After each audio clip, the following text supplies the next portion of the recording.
بالاخره شهزاد الینور رو به دست آورد. حیف اون همه زحمت که واسه جداییشون کشیدم، ولی هنام نمی بازه. شهزاد نشد، ولی اسین که هست. تازه اسین از شهزاد خیلی بهتره.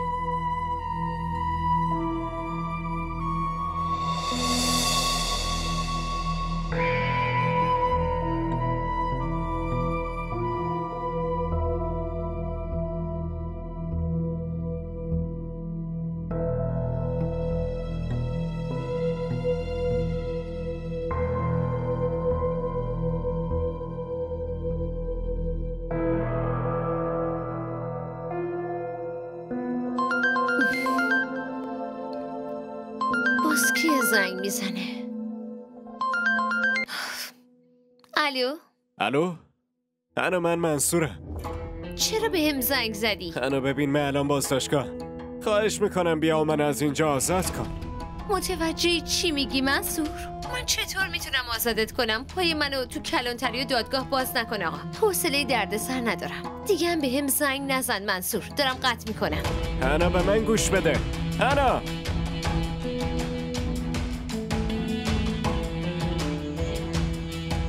خدایا ممنونم، بالاخره یه خبر خوش شنیدم. خوب شد بازداشتش کردن. خدا کنه همونجا بمونه. این دیگه خیلی بلای جونم شده بود. شمارشو بلاک کنم.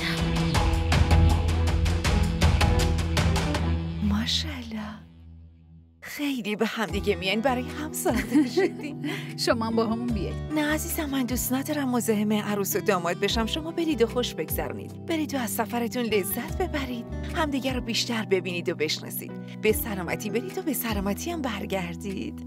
انشالله. انشالله. تا وقتی شما برگردید منم برای یه مهمونی بزرگ برنامه ریزی میکنم. عالیه. خب دیگه ما بریم، دیرمون میشه. پرواز میره. آره برید دیگه، دیرتون میشه. چمدونا رو برداشتیم. آره گذاشتم تو ماشین. آبجی مواظب خودت. شما همینطور. خداحافظ. مراقب خودتون باشین. خب تو هم همینطور. اذیتش نکنی. رسیدیم خبر میدیم. سلام. خداحافظ.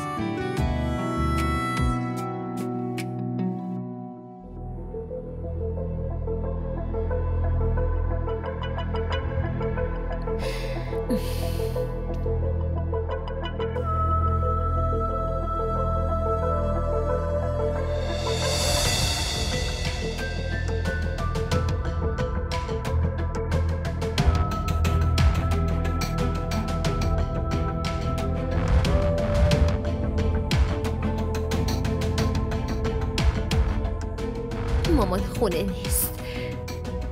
الان وقت کارمو شروع کنم.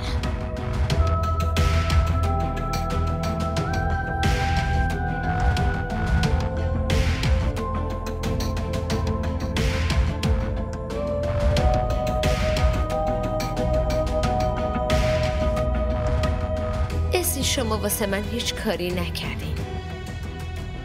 منو تنها گذاشتین. همه منو تنها گذاشتم.